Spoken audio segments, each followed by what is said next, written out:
participants, and welcome to the January 11th, 2022 meeting of the City of Tampa Variance Review Board. From my left, the members of the board are Luna Johnson, Brett Feldman, Dustin Pastor, Lynn Hertak, Sam Deckard, Aaron Murphy. Also in attendance this evening, we have Simone Savino from Legal. We have Jane Madu from Development Coordination, also Eileen Rosario. We have from Natural Resources, Stephen Eister, and from Transportation, Jonathan Scott. There are some procedures and rules you need to follow. Still, due to the COVID-19 pandemic, please adhere to safe social distancing as set within the room. Please maintain wearing facial masks at all times. When your case number and petitioner's name is called, please approach the podium. When you approach the podium, please state your name, address, and if you have been sworn in. The petitioner and/or their agent will have 10 minutes to make a presentation. All other participants wishing to speak will have 3 minutes, and then the petitioner will have an additional 3 minutes for rebuttal if needed. The time periods as stated will be kept by the board. Any information such as pictures or plans that have not previously been submitted as part of your petition and that you intend to present at this hearing for consideration and in support of your petition must be individually presented and accepted by the board. After acceptance by the board, you must submit the item to staff to be entered and made part of the permanent record. The board bases its decision on competent and substantial evidence which is presented and which meets the criteria required by the city's Code of Ordinances. Please be sure to clearly state your hardship criteria during your presentation. A majority of the board is needed to approve your variance. A variance granted by the board will be only for what is shown on the site plan and will be in compliance with any terms and conditions stated in the approval by the board. All other city codes will need to be met. If the case is approved, your variance will expire 2 years from the date of decision. If the case is continued, it will be continued to either the next month's VRB board agenda or the next available position for an upcoming VRB board agenda. If the case is denied, you may wish to have the Variance Review Board's decision appealed by the City Council. You must file a petition for review or appeal of the board's decision within 14 days of the written decision. You will not be able to pull any permits until after the 14 days of review period has passed. Your cooperation in ensuring that this meeting is run smoothly is greatly appreciated. Next, we'll deal with approval of meeting minutes. Can I have a motion from one of the other board members to approve last month's meeting minutes? I move that we approve the meeting minutes for December 2021. Thank you, Ms. Decker. Do we have a second? Second.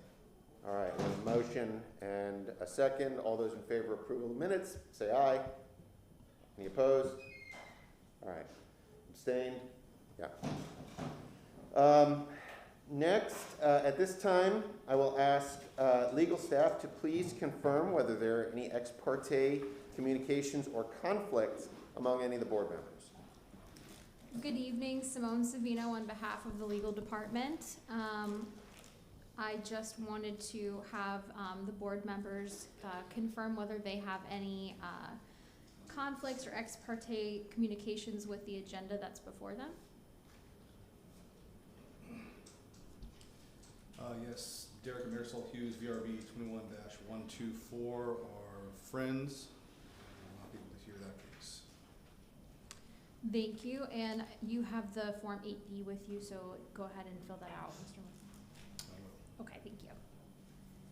Anyone else? That looks like it for now. Thank you. Okay, I will turn to city staff. Ms. Madhu, are there any changes to the agenda that you would like to address this evening? Yes, Mr. Chairman, VRB 21-126 will not be heard this evening because they misnoticed and it was a late catch. And there is an updated staff report for VRB 2216. And the board members have been presented with that updated staff report. Okay, thank you very much. All right, at this time, should we do the swear-in? Please rise. Please raise your right hand. Do you solemnly swear or affirm that the testimony that you're about to give today is the truth and nothing but the truth? I do. Thank you. You have a seat.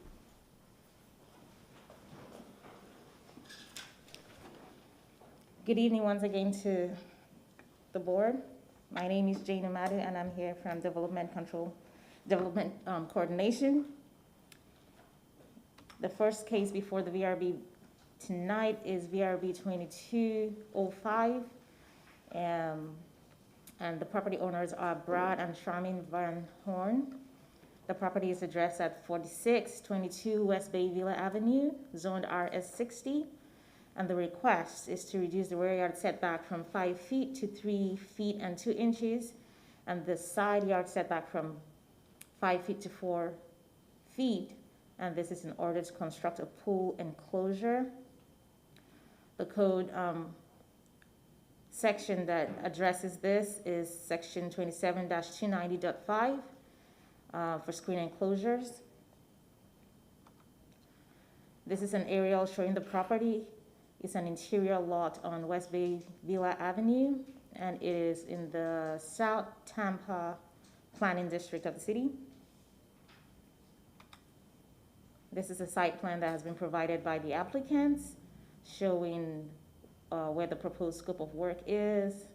The west side side yard setback is shown as 4 feet, and the rear yard setback is shown as 3 feet and 2 inches.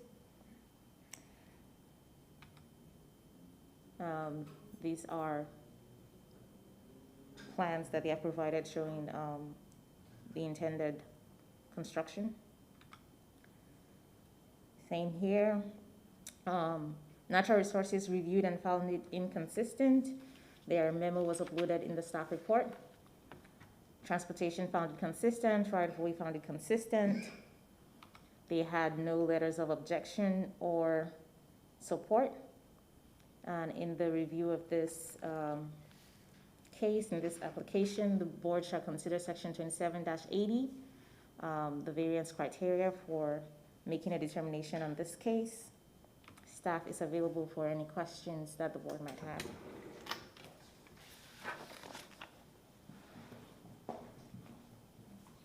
Okay, is the applicant here?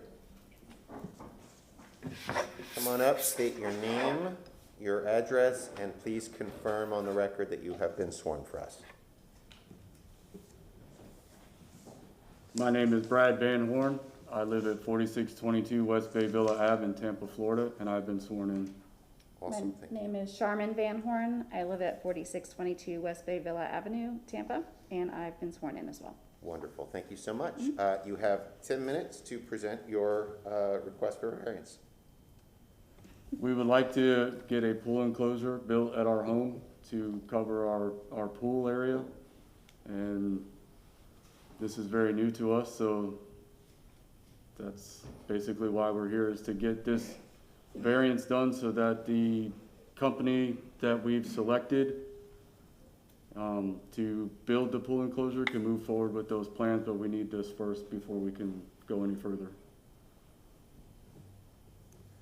Okay, can you explain to us a little bit about the hardship that you face, so that we can, the board has to rely upon a hardship in order to grant a variance. So can you give us a little bit of information about the hardship as it relates to the property, how the current home is situated, so we can understand what that is, so that we can hopefully give you what you're asking for this evening? I would say it's due to the layout of how the pool is. If, you just looked on the site plans, it's at an angle versus one straight direction or the other. So the enclosure company has to kind of, I talk with my hands, I'm sorry, has to kind of, I don't know what the word is I'm looking for. Do you want to show us, give the pictures available, and you can show us on that, and that might help? Yep. There you go. Okay, so here's our backyard going a normal straight direction, and the pool goes this way at an angle. And in order for us to close it in, they have to come at an angle here and then straight across the back. And this is part of the setback that we're requesting, is right here, because it's right up against, it would be right up against our fence if we didn't move it forward a little bit. And then over here is, would be the other side. Okay. Does that complete your presentation at this time? Yes, it does. Yes. Okay. Why don't we open it up if there's anyone in the audience who would like to speak about this petition? Seeing none, let's open it up for board questions. I had two questions. One is for the homeowners. Did you put the pool in? No. No, the pool was there when we purchased the home. Okay. And our yard is surrounded by many trees, and it's a constant battle with leaves, sticks, and other debris that gets in the pool. And that's why we chose to get the pool enclosure and didn't realize that this had to take place in order to do that, so. Okay. And then natural resources, I was just curious what their objection was. Steven Iser, Natural Resources. For me to do my review, we require a tree survey. And as you just heard him say, the property is surrounded with trees. So we kind of want to see how the screen enclosure is going to impact those trees. If they can put it in without impact, they will need the tree survey when you guys apply for the building permit, just to let you know. So we try to get that up front, just so we can kind of make them aware of that as they go forward. So that's the main reason for my inconsistency.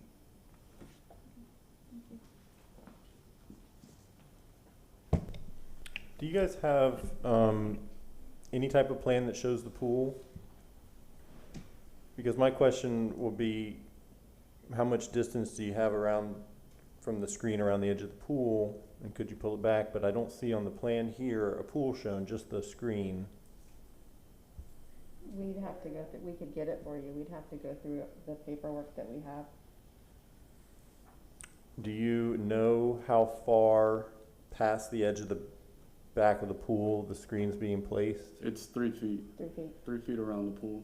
Okay, so that was where I was headed. You are,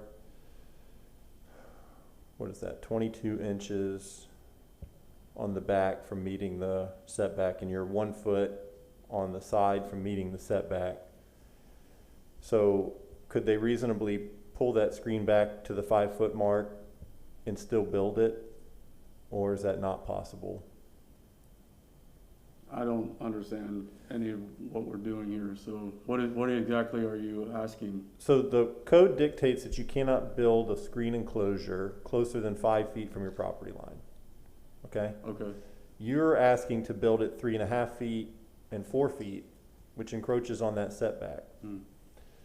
If you've got 3 feet past the edge of the pool on the back side, then you've got what appears to be some flexibility on where you actually place the edge of the screen. So my question, since I can't see the pool to know exactly where it's located, but you're Right. saying it's 3 feet on the back, could you pull in those corners so that you don't need a variance?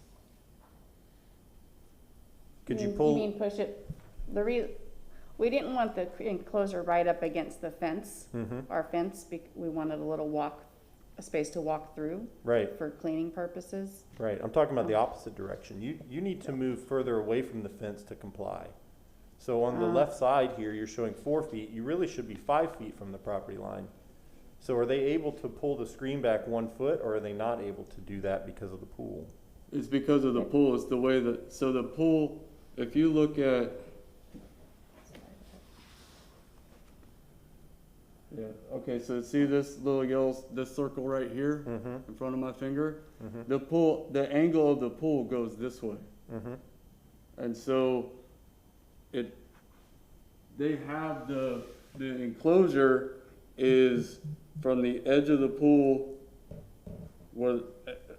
just out 3 feet. So on the other side, because of the angle of how the pool is, Mm-hmm. that's why they had to go closer to the fence. Yeah, I understand that. But if there's 3 feet around the pool, and you only went 2 feet around the pool, then you wouldn't need a variance, Okay. right? I see That's, what you're saying. I So you're think that, I think that's you're the saying case. bring it closer to the edge of the pool. Right, but I can't see the pool here to tell you that. I'm just saying that it Right. sounds like from what you're saying, and we don't have any way to verify, that if you pulled it in closer to the pool, you wouldn't need a variance at all. And the reason that's important is because we have to make our decisions based on hardship. And the hardship says, to us, is there a reason that you have to place this where you're proposing to place it? And if you have the ability to not place it in this area, then it's not really a hardship. And so we don't have enough documentation here to actually know that. It sounds like you potentially could do that, but we can't tell you to do that. I'm just saying that in order for us to approve a variance, we need to have enough information to know that you have to have that variance due to some hardship on the criteria on the application that you applied. Okay, I know that okay. the company designed this pool as tight to that pool as they possibly could, so I don't, That's possible. I mean, I hear you saying that. 3 feet is not a requirement. You can put it right on the edge of the pool. You're not required to have it, any distance. So they probably could. Now, safety and accessibility and cleaning and all these other things come into play, and the pool guys know that. And so maybe they're proposing this distance. But the question would be, does it have to be this? And that's the argument that you're trying to make to us, that it has to be this way. And I understand from what you're telling us, you're not familiar with this process at all, so you're kind of at a disadvantage here to answer these questions. But we're bound by the 5 criteria on the application to which you submitted, and so we really need you to make that case to us Okay. in order for us to make a decision that's, valid. Okay.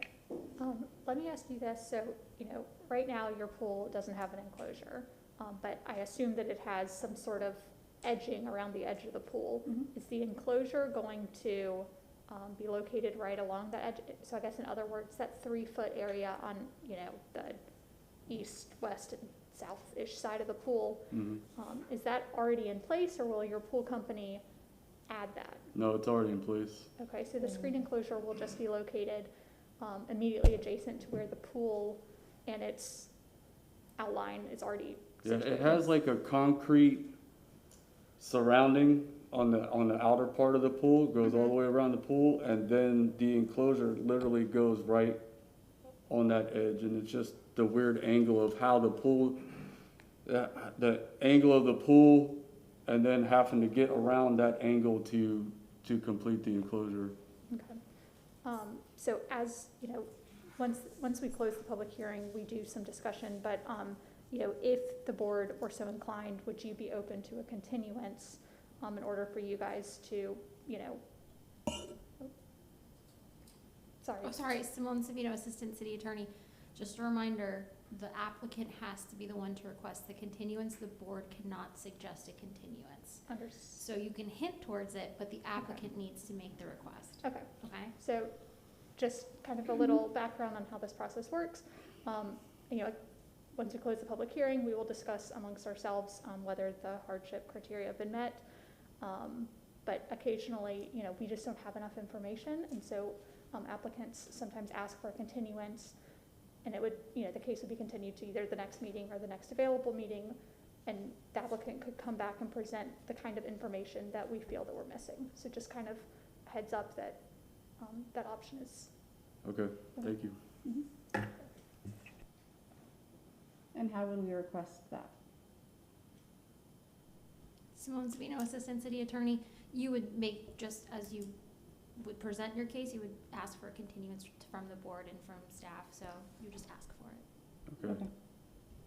Sorry, before you ask for it though, I'm just very confused because we've been trying to get to this point for months, and we've provided multiple times what we thought was everything we needed, and the pool company, or not the pool company, but the enclosure company that we've chosen to go with, I thought they were supposed to provide these drawings. I don't even know how to read these drawings, so it's just a little confused. Yeah, I mean, they could have just as easily been here to represent you and answered all the questions. Well, they have not been Yeah. helpful at all in that whole area. That's why. Yeah, we're here. or you provided you a drawing that actually had the pool on it, which would have been very helpful. But, you know, the question for them, and they're not here, is to say, if we had to meet these setback, the 5 feet, what would the screen look like and would it still work? And that, you know, they're not here to answer that, and I don't think you can reasonably answer that. So that makes it a difficult situation for us. But that is the question for them, and they can act as your agent, you know, if you wanted them. I don't know now that you've already applied, but, you know, contractors come all the time and represent the owners because they're the ones that can speak to the specifics.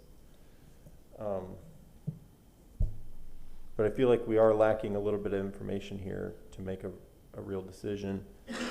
If you were to do a continuance, as they mentioned, that basically means that you come back either next month or the month after. I don't know if we know the date yet. I think it's usually a month or two. And then you bring all the information you need to make your case. But it's also very important that when you submit these applications, those 5 criteria, that's 100% of what we're making our decision on. You have to read and understand those and make that case that you meet those criteria. That's why it's on the application when you submit it. So not understanding the process is totally understandable, but if you at least read through the application, it'll tell you exactly the questions that we need to get answers for. Yes, sir.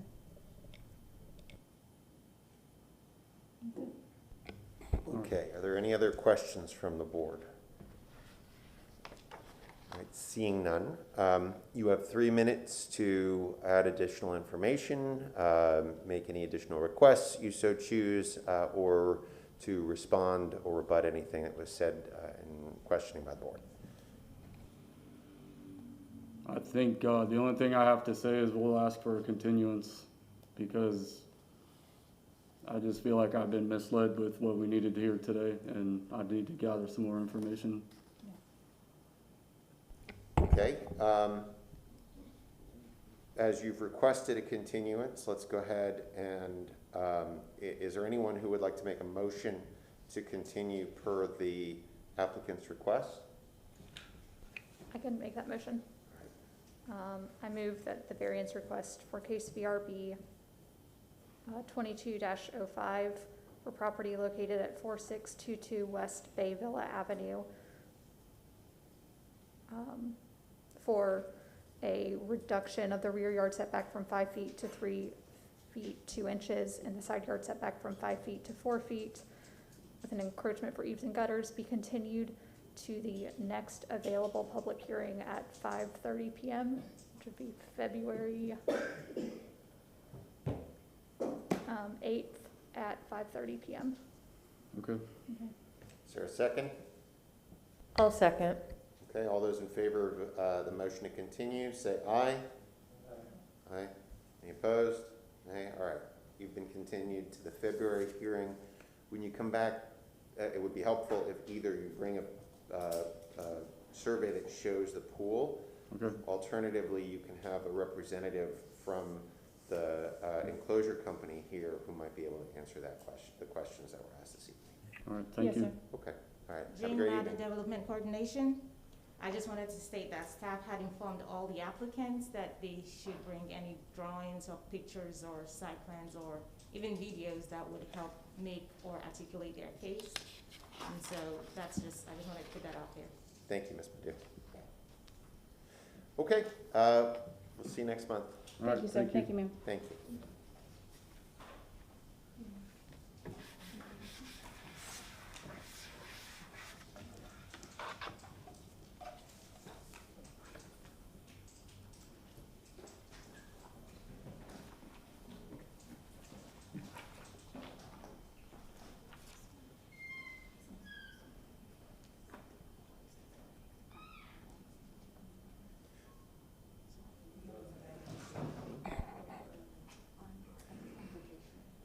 Do we have an applicant for 2216? Are they here?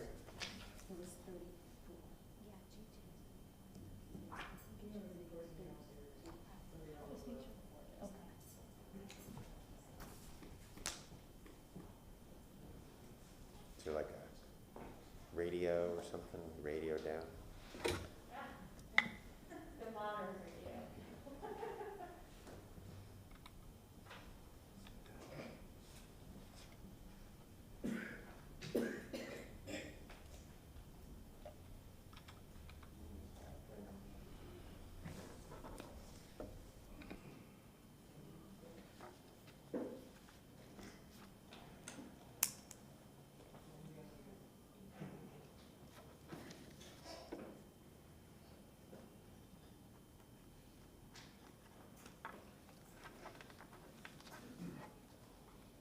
So to help our natural resource staff, we decided to have all the tree cases heard first, and then we'll proceed with all the other cases.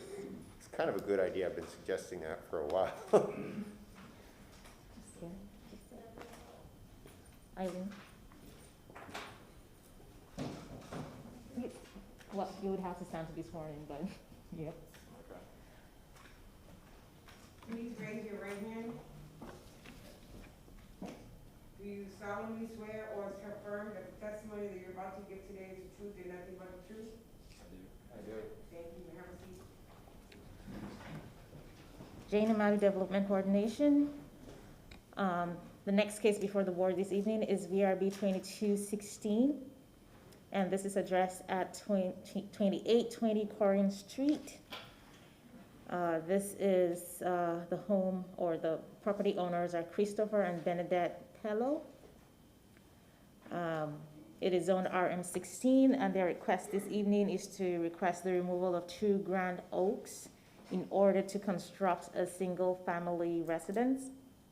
And the code section here in reference is section 27-284.2.5, the requirements for the removal of a grand tree.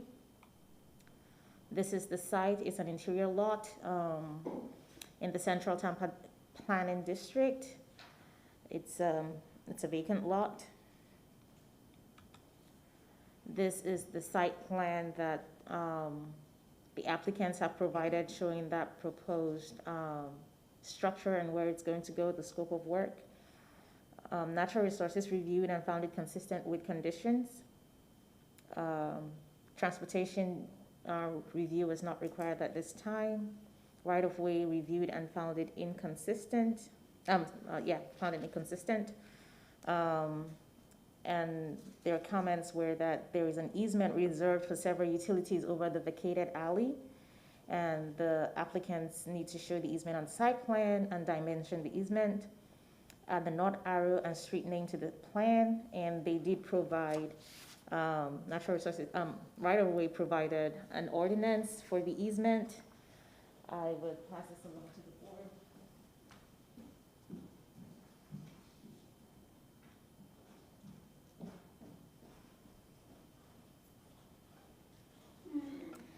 The applicant has provided 2 alternative plans as is customary with tree removal applications. This is the first alternative plan that they have provided, showing how potentially they could save those 2 trees. And this is the second alternative plan that they have provided. There was a previous tree consultation that was carried out on this address. And also a previous tree removal permit that was denied. There are no letters of support or objection to the removal of these trees. In the determination of this variance application, the board will consider section 27-284.2.5 for the removal of grand trees. And in addition to section 27-80, the criteria for considering the approval of a variance request. If the board has any other questions, staff will be available on hand. Quick question. You Sure. mentioned a previous application that was denied for removal of trees. When was that? I think it was November last year. Okay.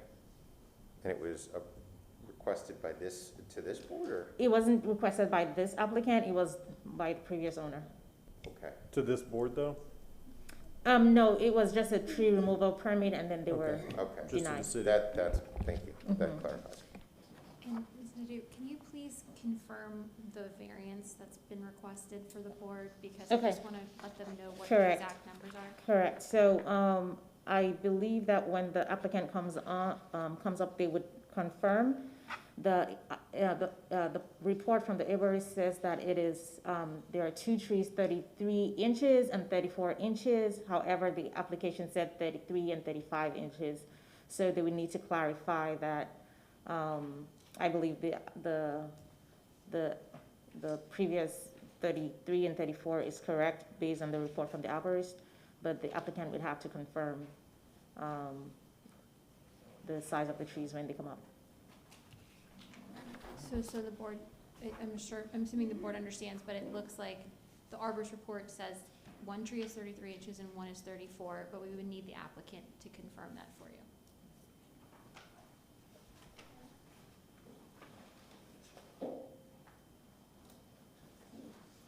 Okay, if the applicant is there, no, if the applicant is here, please come up, state your name. Jason Your- Kendall is the agent for this case? Okay? Come on up, state your name, your address, and confirm that you've been sworn for us, please. Good evening, my name is Jason Kendall. Address is 1316 Corner Oaks Drive, Brandon, Florida, and I've been sworn in. Okay, you have 10 minutes to present your case and your hardships. Okay, the correct measurements are 34 and 33 inches. I have a copy of the survey here. Can I put that on the screen here? Is that?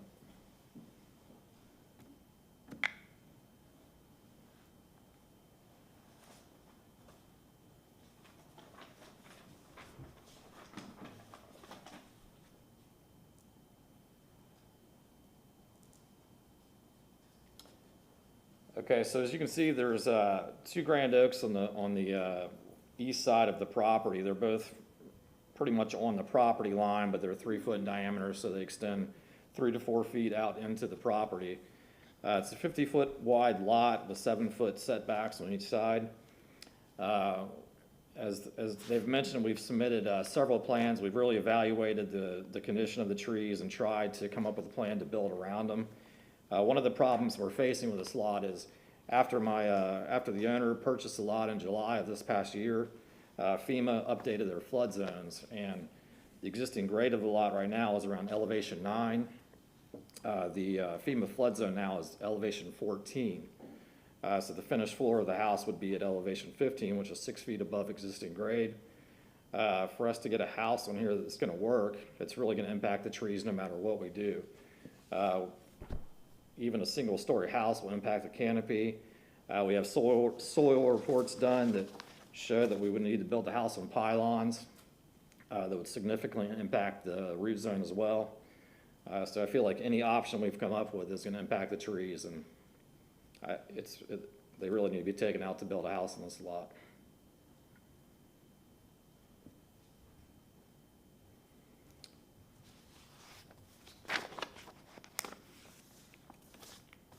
I also have a picture of the lot. You can somewhat see the expanse of the canopy. Again, the desire is here is to build a two-story house, which, you know, after it's built up for the flood zone, we're gonna be up 35 feet above grade. It's gonna impact the canopy. Again, the pylons are gonna impact the root zone. So we respectfully request removal of the trees. And I'm here with the owner and the builder as well, if you have any questions for any of us. Okay, does that complete your presentation this evening? Yes, sir. All right, let's open it up. Is there anyone in the audience who would like to speak to this petition this evening? Seeing none, does the board have any questions for the applicant this evening? I have a question. So it says here in our statement of hardship that you want to have a 3-story tall building. Is that your desired end result? That's correct. I mean, it's a 2-story living space. The bottom of the house is gonna be a under house parking area because it has to be open because it's a velocity zone, flood zone. So there's no walls. It has to be open, or there has to be some sort of flood proofing in the house. So yes, it'll be 35 feet tall, the structure itself. Mm-hmm.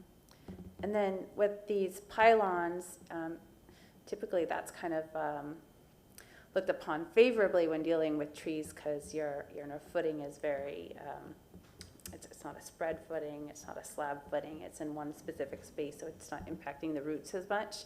And seeing that you have alternative kind of layouts, was wondering why one of those others weren't chosen. Well, I'm not a structural engineer, but from what I understand from the geotech report, these pylons are gonna have to be fairly significant.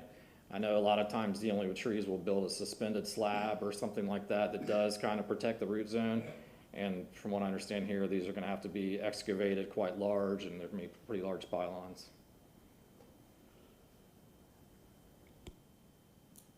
So I only have one question, I think. I see your alternative plans, they all seek the removal of both trees. Have you considered a plan that seeks the removal of one tree as opposed to both trees?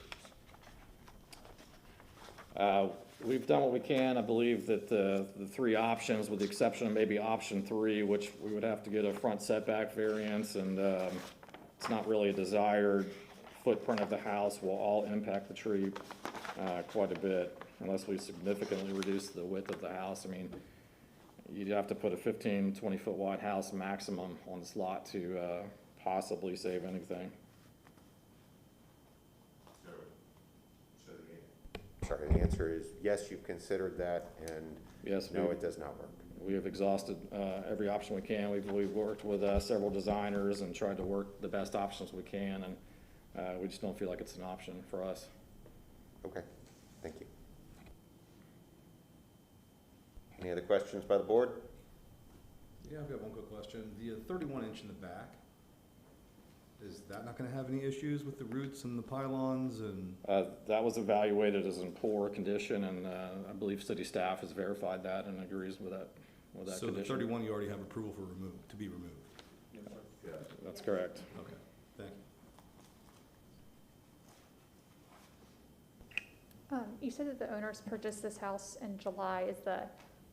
But we heard from staff that there was, I guess, a permit that was denied in November. Was that tree in the back? I believe, no, that was these 2 grand oaks on the side. That was the previous owner. From my understanding, it was not the current owner and the applicant here. Okay.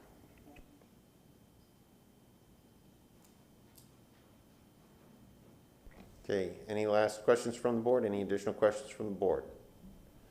Seeing none, you have 3 minutes for rebuttal if you choose to use it. I believe that concludes what we have here.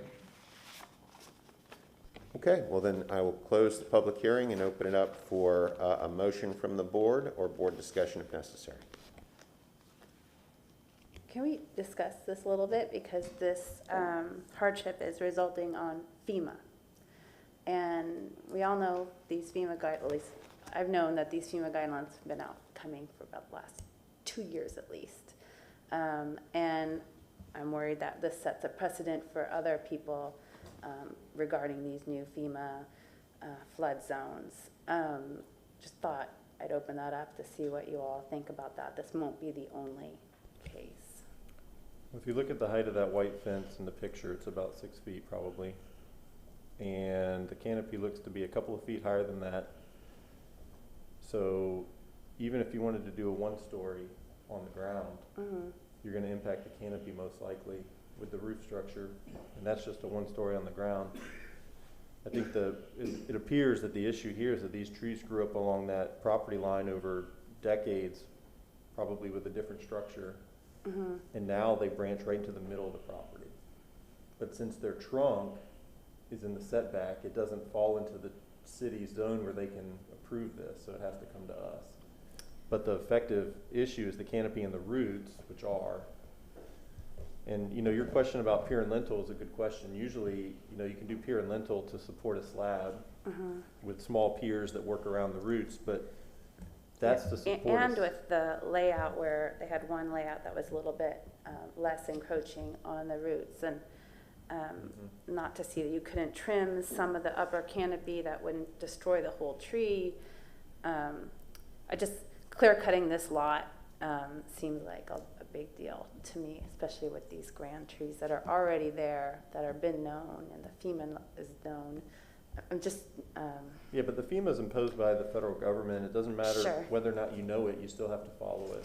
Yeah, oh, for sure, that's, yes, agreed. So it's like, if FEMA becomes the issue here, then essentially nobody can build this lot ever. Or it would just be smaller. Well, let's say you could do slab on grade, I still don't think you could do it. Can I say something about that? Sure. No, we can't. We've closed the public hearing, I'm sorry. Even if you did slab on grade, you'd have to have a slope coming off of the slab, and that slope would fall into the neighbor's property if you're coming up 6 feet. And the slab would go over the roots. I mean, even looking at the picture, you can see the trees are resting on the neighbor's home. Yeah, they're on the roof of the neighbor.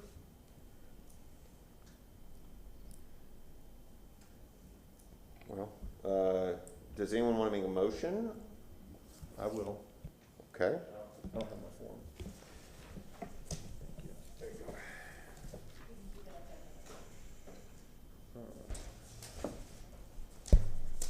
Here we go. I move that variance 2216 located at 2820 Corrine Street be granted as depicted on the site plan presented at the public hearing for removal of two grand trees based upon the petitioner meeting the burden of proof with regard to the 6 factors for determining tree removal as set forth in section 27-284-25F4 of the city code for granting tree removal, specifically that the evidence provided in the record showed that these 2 trees are located in the center of the property and they branch out across the majority of the buildable area, but also that they have a low-hanging canopy. And there's a FEMA requirement to raise the home, but even without that requirement, the trees are touching the roof of the 1-story home next door. And we saw alternate plans that did not seem feasible due to width of the property and span of canopies. Sorry, Mr. Pastor, did you state the actual request? Because I don't think I heard it. I did not. 2 grand oaks, 33 and 34 inches. Okay, we have a motion. Do we have a second? I'll second. We have a motion and a second. All those in favor of the motion say aye. All those opposed? Okay. Your motion passes 3-2. All right. Thank you. 4-2. Sorry, can't count yet.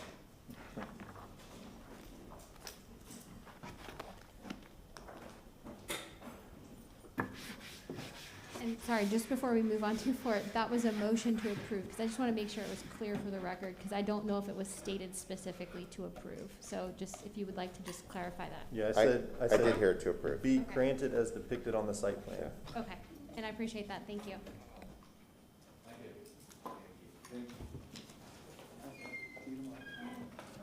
Good night.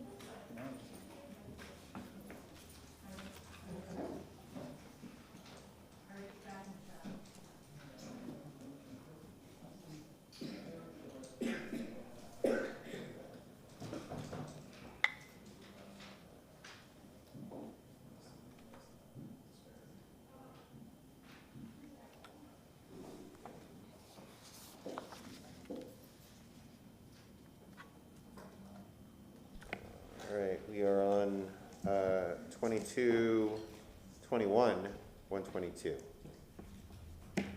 Right? No? Did I skip? 91. Okay, thank you. Thank you. The bold confused me. Got me. All right, go ahead. 2191. Waiting Yep. for the applicant. There they are. Okay.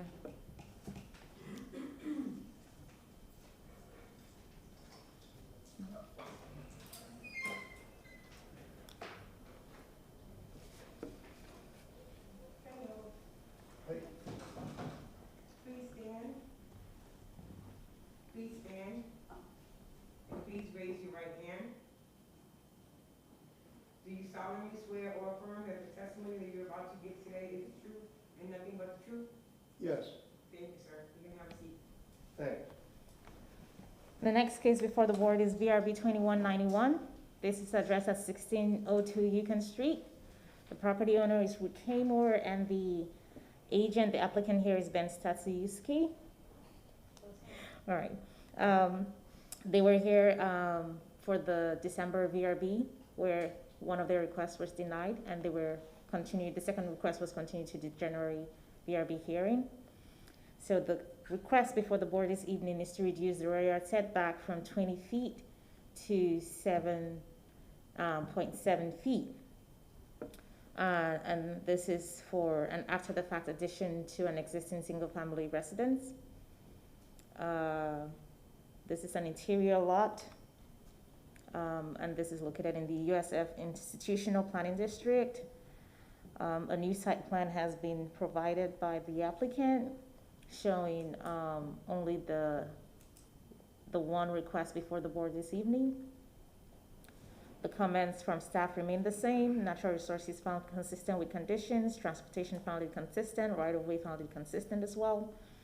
They have no letters of support or objection on this application. And staff comments have been attached in the staff report. These are pictures showing the addition. In the determination of the variance request before you, the board shall consider section 27-80, the criteria for the variance in making a determination. Staff will be available on hand if there are any further questions. I have a question for legal. Since this is a continuance and this has already been presented and I wasn't here, should I hear the remainder of this case or not? Yes, it's coming back as a brand-new item, so I understand it. So it's being represented? Correct. As a This new is case. when there's it was Okay. a tied, or excuse me, was it tied? It was a tied vote, so therefore it is put on this agenda as a new case to be presented. So yes, I believe you Okay. are able to participate. Okay, come on up. State your name, your address, confirm that you've been sworn, and then you'll have 10 minutes to present your hardships to us. Okay, my name is Ben Stashikavich, and I represent, my address is 906 East 127th Avenue.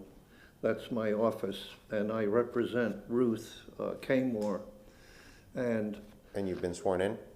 Yes, I've been sworn in. Thank you. Thank you.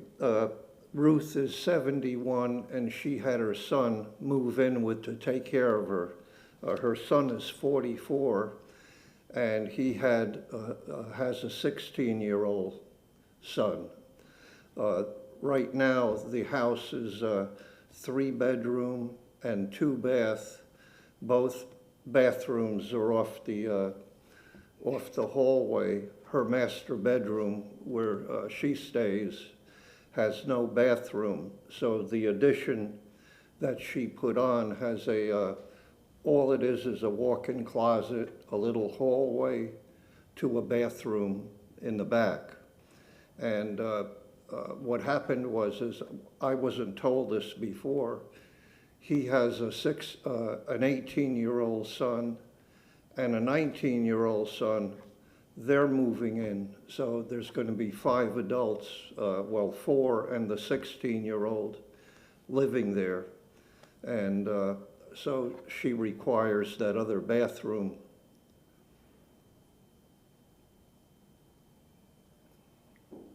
Okay, and you were going to present to us your hardships to explain why you need to invade into the setback. Well, the hardship is her son and his sons are going to be living there, and they need the extra bathroom. Okay.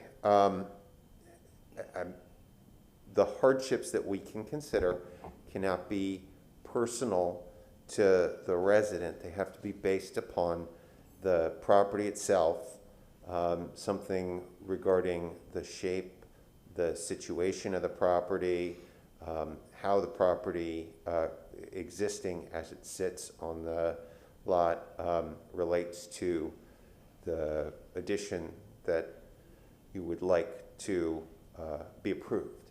So if you could talk about those hardships, Okay, well, we can possibly give you what you're asking. okay, well, on the sides, there's no room for an addition because there's the 7-foot setback. In the back, that's where she put the addition without a permit, so part of it is hanging over the setback line. Okay, and we understand that it's been done without a permit. Yes. We can look at it as if it were a new application, so we can say, okay, if it were applied for, regardless of the fact that it was already done, if it were applied for today, would we grant it? And so you're talking a little bit about, and that's helpful, and if you want to show us pictures and reference those, it would be helpful to explain to us why this is where it has to be, why it has to be this size, and why this is the necessity. If that's what you want to do. If you want to end your presentation now, you can do that. If it was originally permitted, it wouldn't have been designed that way. Since she did it without a permit, that's the problem. It was done without a permit, and the building department never had a chance to look at it. It's not 100% finished right now. What's existing is the exterior, the roof, and she started building out the interior. Like I said, that's the hardship. It's there, and if she has to, she'll have to remove it. Other than that, she needs something, the bathroom there. Okay, does that conclude your presentation? Yes. All right. Is there anyone in the audience who would like to speak on this petition?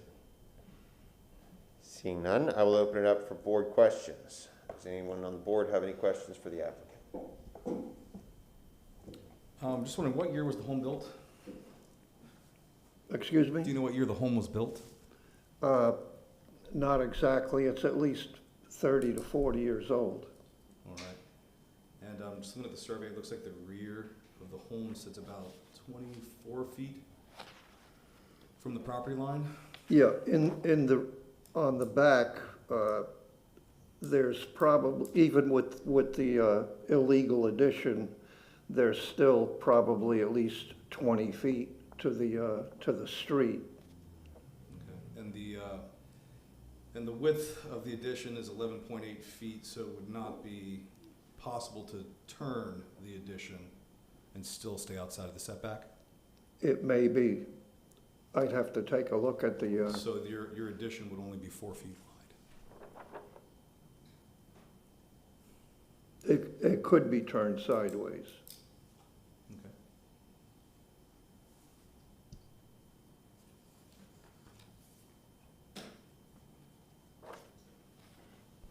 Pastor, did you have any questions? Anyone else? All right, seeing none, you have 3 minutes for any additional information or rebuttal you would like to provide to us. No, I'm done. Okay, then I will close the public hearing and open it up for a motion or board discussion if necessary. Anyone like to make a motion?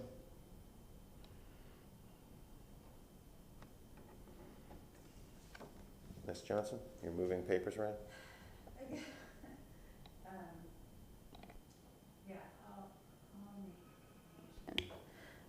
I'll move that the variance request for case BRB 21-91 for the property located at 16022 East Yukon Street for a reduction of a rear yard setback from 20 feet to 7.7 feet be denied due to the failure of the petitioner to meet its burden of proof to provide competent and substantial evidence in the record and at this public hearing of an unnecessary hardship or practical difficulty when considering the 5 hardship criteria as set forth in section 27-80 of the city code. Specifically that this was an addition initially made without a permit but could be erected within the proper setbacks. Okay, we have a motion to deny by Ms. Johnson. Is there a second? Second. Second by Ms. Decker. All those in favor of denial say aye. All those opposed? Aye. All right, we are at 5-1. Your motion is denied. Your application is denied. Sorry, if you would like to appeal, you have 14 days to appeal it to the city council after the issuance of the written denial. Okay, thank you.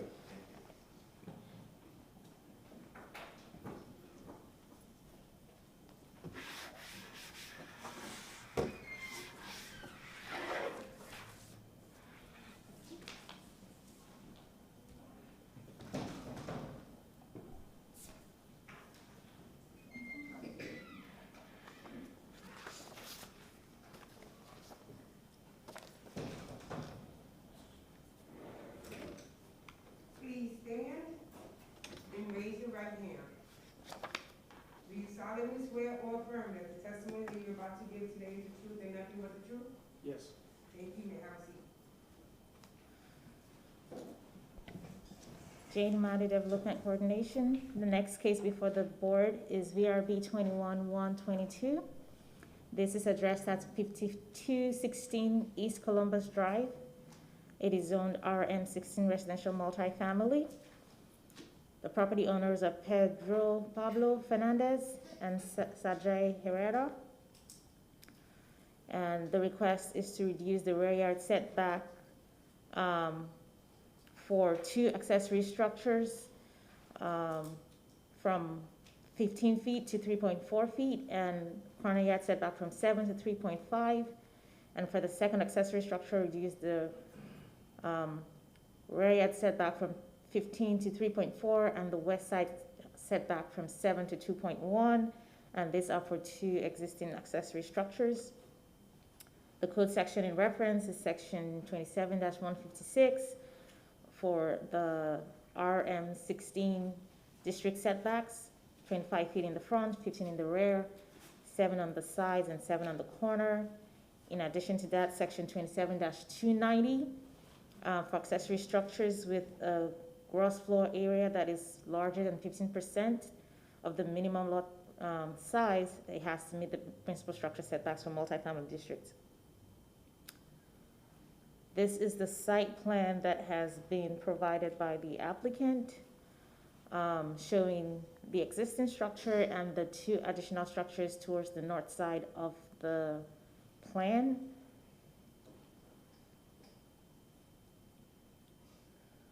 Natural resources reviewed and found it consistent. Transportation review was not required. Right-of-way reviewed and found it consistent as well. There are 2 letters of support from Joy Blocker and Camila Romano. We have no letters of objection at this point. These are pictures that the applicant has provided showing those 2 accessory structures that were added to the property.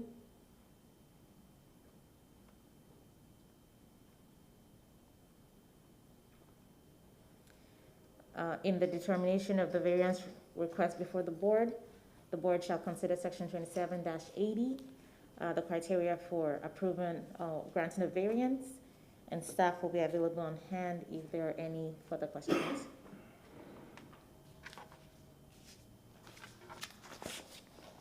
Okay. If you would come on up, state your name, your address, and confirm for us that you have been sworn. Good evening, how you doing? My name is Pedro Fernandez. I'm the owner of the residence at 5216 East Columbus Drive, Tampa, Florida, 33619. And you have been sworn? I'm sorry? And you have been sworn in? Yes, sir. Okay. Yes. You have 10 minutes to present to us your hardships. Basically, when this started back in the end of 2019, I started doing my research to have 2 sheds put in my residence. And as time went on, I came into down to the city to ask for the setbacks and so on. And I was given certain setbacks by a gentleman of the name, oh my gosh, give me a second here. John Marsh, that's the gentleman that was gave me the setbacks. And I went upon the setbacks that they had given me, I went ahead and followed that, and that's where I put my structures at. But before all that, I started trying to get my permits in online, because I was doing that when the pandemic hit, and I kept getting rejected. My permits getting rejected back to me, so I couldn't have any no one that I have communication with to ask questions why I was getting rejected. So I went ahead and had the sheds put in, without the permit. And this is the consequences of it from now. This is what I'm facing now.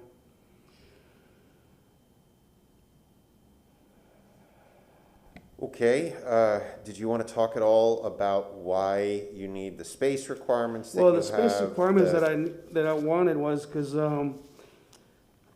on the, let's see if I got the pictures here of the, where would I show you the pictures?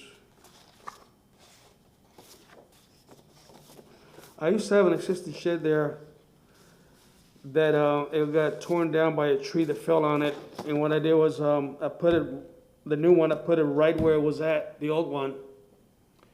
And according to the inspector, I believe, oh. This is where I put them. As you can see right here, I'm about 3.5 feet from my fence. And there's an alleyway between my fence and my other neighbors behind me. It's about 20 feet of alleyway. Now they're requiring, I guess 7 feet setback from my fence, I believe. And I'm at 3.5 feet, I think. And on the one on the corner side is the same thing. I think they're, I'm at 3.5 feet as well from the back fence. That there's an alleyway. Now from the side view of the, let's see here. And this one right here, as you can see, that's the side street right there. That's, I believe that's 54th Street. I'm on the corner of Columbus and 54th. I'm approximately probably like another 3.5 feet from the outer fence. The fence is the street. And that's why I'm asking for the setbacks, because apparently I'm supposed to be at 15 feet from the fence, I believe.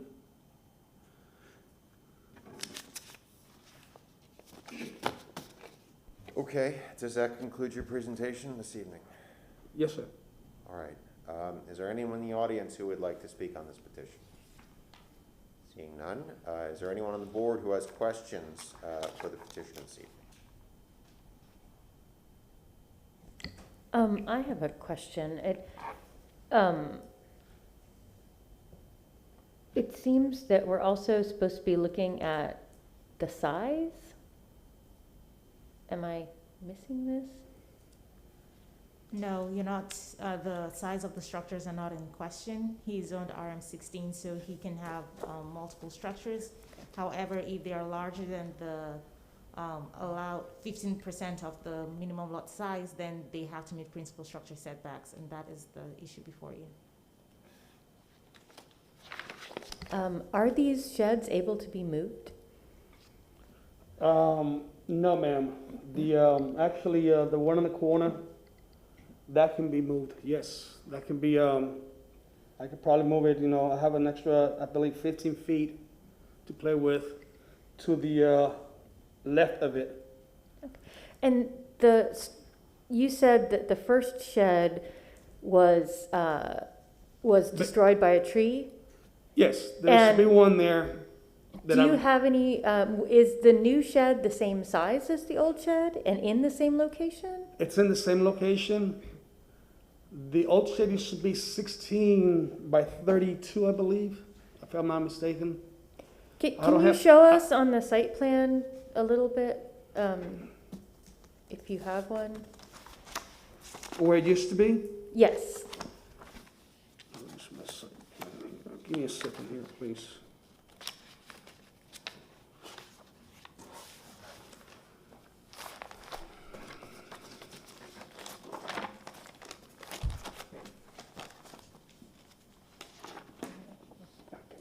Thank you.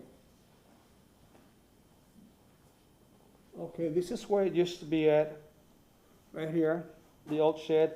And out here in the alley, there used to be a big tree that half of it got torn down. Well, it fell out of it.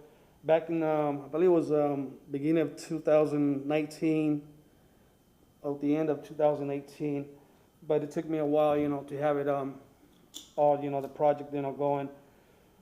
And the old shed used to be 16 wide by 32 long, I believe. This one, it's 18 by 36.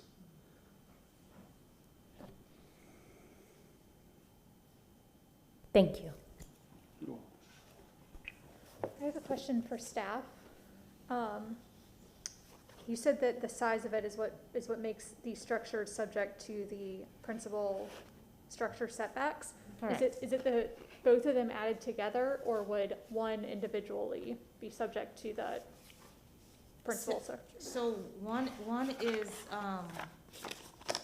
already 758 square feet, so it's more than, and then the second is 610, so it's a combination.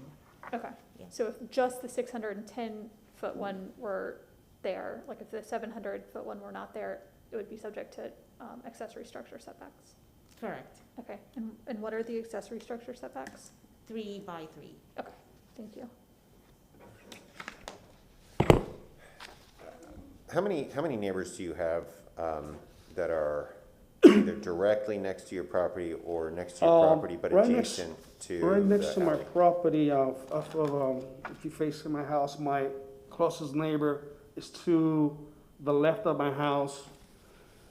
And that's the only neighbor I have really. And then the other one is directly to the back of the house. There's an alleyway, it's probably Right. like 20 to 25 feet wide. That's my other neighbor. Okay. And I got a letter from her and as well as from my next door neighbor. That's what I was gonna say, is it looks like we have some letters in your file that are Correct. from those neighbors and they're in support of your petition. Is that accurate? Correct, yes. Okay, so none of your neighbors are bothered by this, is No, that sir. correct? All right, and tell me a little bit more about, you said the shed could be moved. Are they on concrete foundations? What is The one that foundation? sits on the corner, oh my gosh, what's my, this one's already on a foundation. This one right here See, I'm sorry. Right, Yeah, that's this your one's already house, on the right? That's the- foundation. Yeah, This one is just sitting on the ground, anchored down. They came out and they anchored it down. That I can move it if it needs to be moved. okay, where would you move it to?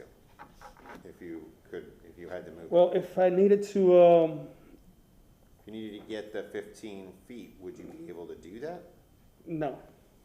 Okay. I could probably move it, a couple more feet if necessary. Well, your thought is what? You'd move it towards the other shed? Correct. So laterally towards, Correct, yes. north, so it would be west towards the other shed? That's correct, sir. Okay, but not, south towards the house? No, Okay, so you would still, regardless, because your other shed is already, on a foundation, you'd That's- still need the, rear yard setback anyway, right?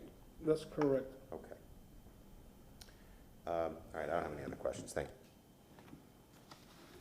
I had a question about the storage, and then there was this covered area, and it looks like that west yard setback is dealing with the cover, not really the storage. So the storage area looks like it's within the 7 foot on the west side, not the north, but what is the cover?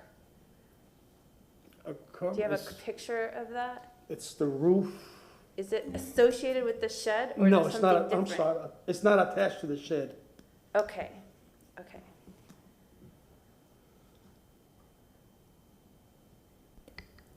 Do you have a photo of that? Do I have a picture of that?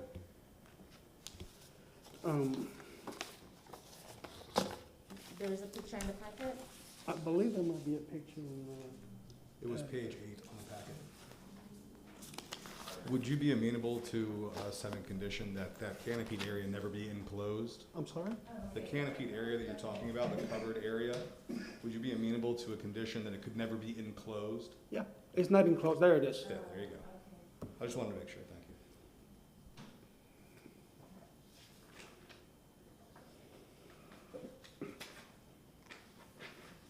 Thank you.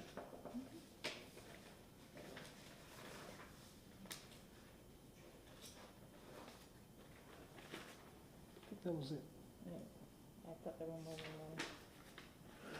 Let me see if I have another one. I think I might have another one here.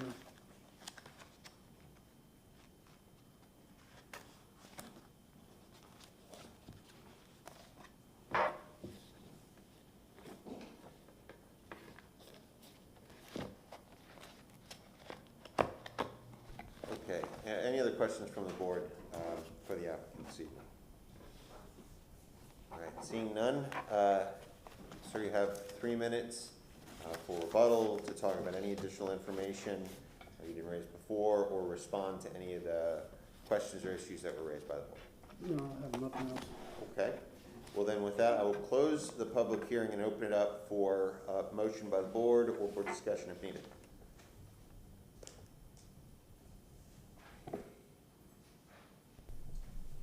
Yes, sir. Normally I would have a lot of issues with this, given the size and how close they are to the property line. However, this property is unique in the sense that it's on a corner lot between 2 roadways, and it has an alley in the back. So even if we consider the fact that variances ride with the land for the life of the land, there really is no future neighbors that could be influenced on the Columbia or the alleyway or the other roadside. So really the only concern is the neighbor to the west, which the current neighbor is in agreement, which is great, but the future neighbors, would have to make that decision when they buy because it's existing. However, as we pointed out, the cover is really the only issue on the west side, and Mr. Murphy was proposing a condition potentially to never enclose that. So with that, considering the lack of impact on any other people and the minimal impact on any future residents next door, I think I'm okay with what we have here.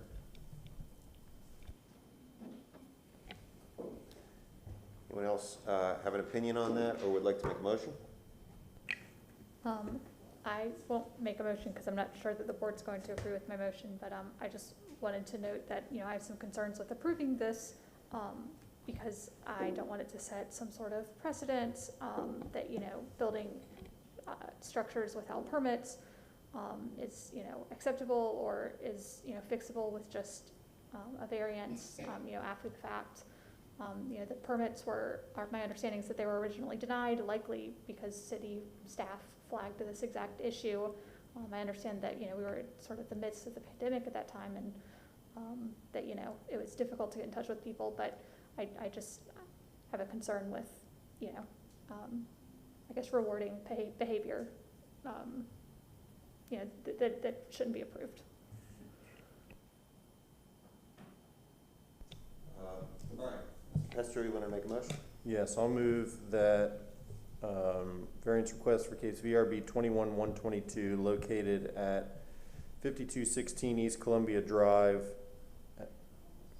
Drive, as depicted on the site plan and presented at the public hearing, for reduction in the rear yard setback from 15 to 3.4 and a reduction in the corner yard from 7 to 3.5, and a reduction in the west side yard from 7 to 2.1 for accessory structures and encroachment for eaves and gutters, be approved with the following condition: that the covered structure on the west side yard never be enclosed, and that said variance as condition be granted based upon the applicant presenting competent and substantial evidence in the record and at this public hearing of a necessary hardship or practical difficulty when considering the 5 hardship criteria set forth in section 2780 of the city code.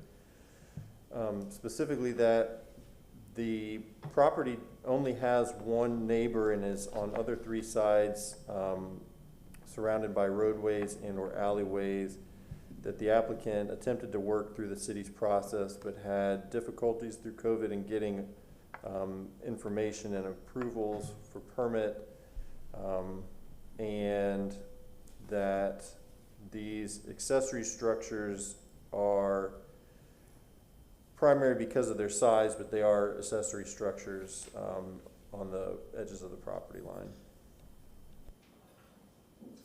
Okay, is there a second to Mr. Pastor's motion?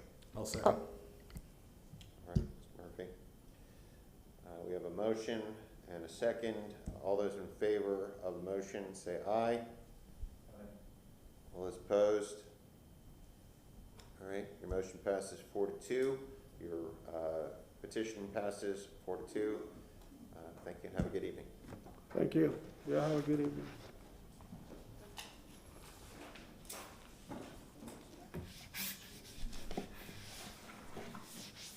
See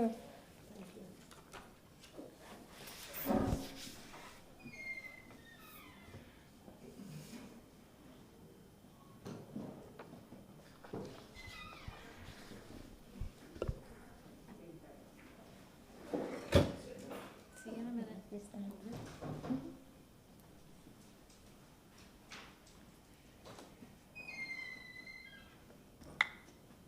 Eileen? Simone Savino, Assistant City Attorney. I just want to note for the record that Mr. Murphy had a conflict for this, so he has stepped out. I just want the record to reflect that. Thank you. Please stand. You raise your right hand. Do you solemnly swear or affirm that the testimony that you're about to give today is the truth and nothing but the truth? Yes. Thank you. The next case before the board is VRB 21-124. The property address is 3818 West Leona Street. The property owners are Derek and Marisol Hughes. And this property is zoned RS60, residential single family. The variance request tonight is to reduce the side yard setback from 7 feet to 5 feet. And this is for proposed addition to an existing single-family residence. The code section here in reference is section 27-156 for the RS60 district setbacks, 25 feet for the front, 20 feet for the rear, and 7 feet for the sides. This is an aerial showing the subject property. It's an interior lot in the South Tampa Planning District. This is a site plan that the applicants have provided showing the scope of work and where that proposed addition is going to go to the east side of the property. They have also provided pictures showing the existing conditions. Natural Resources reviewed and found it consistent with comments regarding the trees that needed to be removed for the addition. They also said that they have sufficient retention on the site, therefore no mitigation is required. The trees shared with the property owner and the neighbors, they are working together to remove that shared tree. And staff has included a memo which was in your staff report. Right of way found inconsistent as well. There was one letter of objection from Michael Lena and no letters of support.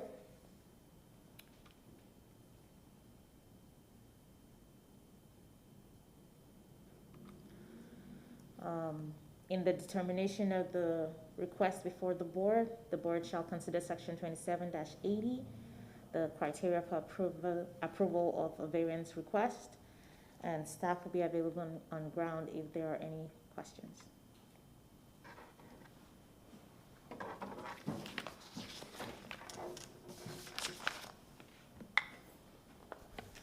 All right, if you would please state your name, your address, and confirm that you have been sworn, and then you will have 10 minutes to make your presentation. Derek Hughes, 3818 West Leona Street, Tampa, Florida. I've been sworn in. Marisol Hughes, 3818 West Leona Street, Tampa, Florida, and I've been sworn in. Terrific, thank you. Go ahead, you have 10 minutes. Yeah, so we are in the process of trying to add on addition. As you can see, we have our third child on the way, actually 2 weeks away. And we also have our mother-in-law that lives with us as well. So with our current 4-bedroom situation, we're gonna have to add on an additional bedroom. There's also no bedroom down at the bottom floor. So for accessibility reasons, we wanna add on a bedroom at the bottom. And with the variance right now of 7 feet, we've had 3 different contractors come in and take a look, along with 2 architects, and they said if we kept it at 7 feet, that it wouldn't be as feasible, right? It wouldn't look right. So they have recommended that we move it down to 5 feet.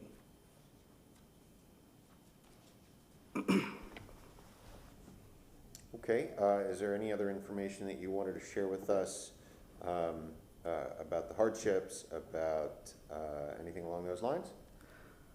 Part of the hardship, I guess, would be that we have, 17.8 feet of room there. That's pretty much dead zone because it's on the side lot that there's no accessibility. It hasn't been used, and we would like to be able to add on the addition so that we can have a more livable home with our growing family. Okay, and I appreciate that. I do see in your application packet you have a pretty solid statement of your hardships. And just for purposes of the record, to the extent that you can state those for us, that would be very helpful. Yeah. So I think there's a few things. So, you know, we went out and got multiple opinions to see if we could work within the 7 feet on the side, and we're just told that even though it's only a 2-foot difference, that it just makes a world of difference from an interior, you know, perspective in terms of the size of the rooms. And since accessibility is a big thing for us with, you know, the elderly mother situation, we just wanted to make sure that, you know, even a walker or wheelchair and things like that would be able to be accommodated, not only to get through the thresholds, but also like maneuver within the rooms. And so the 2 feet makes a really, really big difference. I think the other thing to note is that we're maintaining the setbacks, you know, other places in the property. It's just kind of that one side. I think as previously stated, our neighbors are on board with it, you know, to the immediate right of us, which is where the addition would go. So we've kind of done our due diligence there. And I think at the end of the day, it's just more of how do we get usable space out of the property that we own, and this is kind of the answer for us. The other thing to note is obviously with all the construction going on, you know, in South Tampa especially, we see builders putting up houses with 5-foot setbacks all day long. And, you know, so from kind of an equity standpoint, just looking at, you know, reducing from 7 to 5, it doesn't seem to be out of the norm for the new builders. And so we're simply asking to be put on the same playing field on the one side, while we maintain the setbacks on the other side, the rear and the front as well. Okay, and does that conclude your presentation this evening? Yep. I think so. I mean, I guess. Still we- have 6 minutes if there's more to add. I don't think there's anything new to add. It's just more of like, again, we're not like interfering with, you know, the integrity of the buildings or the buildings around us. We're not adding anything that would interfere with, you know, the neighbors or anything like that. So, you know, it's practical, it's justified, and it's not causing any undue harm to the welfare of others. So, for all those reasons, we hope that you grant our request. And that's it. Okay, thank you very much.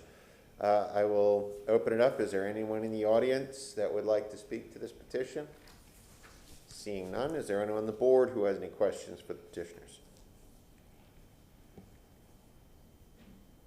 Okay, seeing none. Well, you have 3 minutes for rebuttal, should you choose to use it. If you have any additional information you'd like to share with us, now's your opportunity. Otherwise, just let us know. Nope, I think we. Okay. Good. Thank you, and I will close the public hearing and open it up for a motion from the board or discussion if needed.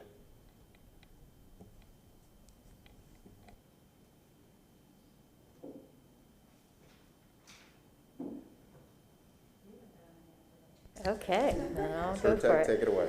We'll see. I don't know if anyone will agree with me on this, but I moved that the variance request for case VRB 21-124 for the property located at 3818 West Leona Street for a reduction in the side yard setback from 7 feet to 5 feet with an encroachment for eaves and gutters be denied due to the failure of the petitioner to meet its burden of proof to provide competent and substantial evidence in the record and at this public hearing of an unnecessary hardship or practical difficulty when considering the 5 hardship criteria as set forth in section 27-80 of the city code, specifically that the petitioner never mentioned actual hardship of the property itself, and that's. Okay, we have a motion to deny by Ms. Hurtak. Is there a second? Second. Okay, we have a motion and a second. All those in favor of the denial, say aye. All those opposed? Okay. Let's try it again. The motion to deny fails. Would somebody like to make a different motion? I will attempt one. I move that variance request for case VRB 21-124 for property located at 3818 West Leona Street be granted as depicted on the site plan presented at the public hearing for a reduction in the side yard setback from 7 feet to 5 feet with encroachment of eaves and gutters based upon the applicant presenting competent substantial evidence in the record at this public hearing of a necessary hardship or practical difficulty when considering the 5 hardship criteria set forth in section 2780 of the city code. Specifically that there is an unusually large side yard for this home and they'd like to add an addition to it. They had several builders and several architects review, and the consensus was that keeping the 7-foot setback would not create reasonable livable space inside the structure, especially considering the desire to have accessibility of elderly occupants. And although we did not see documentation, we heard of consistency with the neighborhood of other homes that have similar setbacks. Okay, we have a motion. Is there a second? Second. All right. Motion and a second. Motion by Mr. Pastor, second by Ms. Decker for approval. All those in favor say aye. All those opposed? Okay, your petition passes 3-2. Have a good evening. Thank you. Thank you.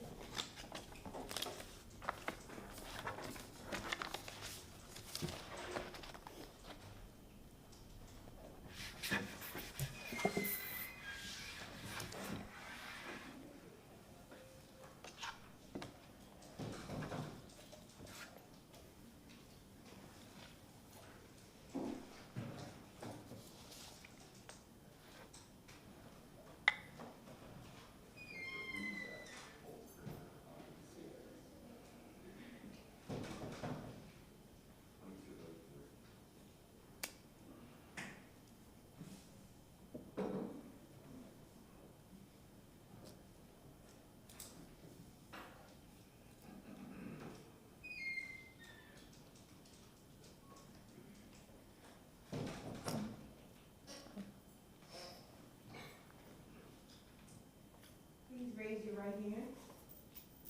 Do you solemnly swear or affirm that the testimony that you're about to give today is the truth and nothing but the truth? Yes, ma'am. Thank you, ma'am. You can have a seat. The next case before the board is VRV 2203, addressed at 4002 West McKay Avenue.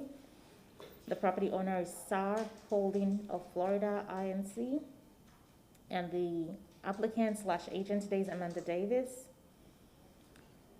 This is zone RS60, residential single family, and the variance request before the board this evening is to reduce the corner yard setback from 11 feet to 5.5 feet to maintain the location of pool equipment.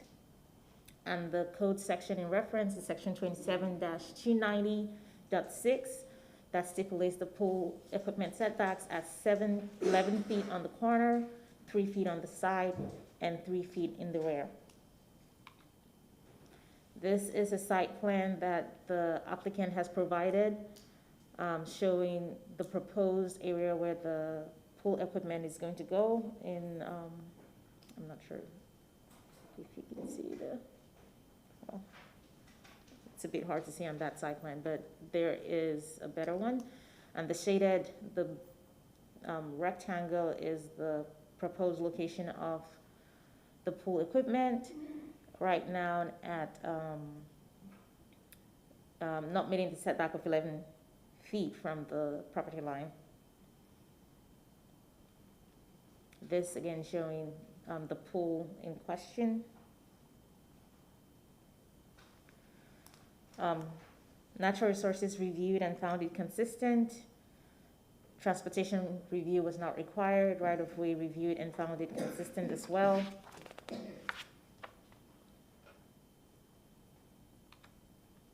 In the determination of the request before the board shall consider section 27-80, the criteria for the approval of a variance request, and staff will be available on hand for any questions.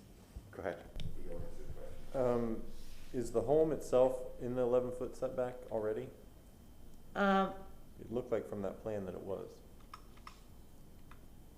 Well, the home doesn't have to meet the 11-foot setback. It has a 7-foot setback, but pool equipment has to meet the 11-foot setback in the in the corner. That was kind of what I was going to ask. There's a code specific to pool equipment. Yes, pool equipment or air conditioning equipment. Okay. And it how makes noise. And right. And how did this end up in front of us? Was there a red flag or something as to how does this end up in front of us again? Well, they did apply for a pool permit, and when the inspector went out, the pool, the equipment was not meeting the setbacks, so they had to come back for a reissue of that permit. Okay. And because the pool is not meeting the setbacks, they need a variance in order to keep the pool equipment where it currently is. Okay. I probably could have gotten that from the applicant. Go ahead. Sorry. Right. Just the equipment? Yeah, just the equipment. Interesting. You learned something new. All right. Come on up. State your name, your address, confirm for us that you've been sworn, and then you'll have 10 minutes to make your presentation. My name is Amanda Davis. The address is 4002 West McKay Avenue, and I have been sworn in. Great. 10 minutes prior. Okay. So when this all started, they have a temporary fence up that is not within that setback range. And I have this survey here and then some pictures as well. So that is the location of where we want to put the pool equipment. I don't know if you can see that. And this here is what we would call just temporary until the equipment goes in. So on the other side of the property, there's way less room.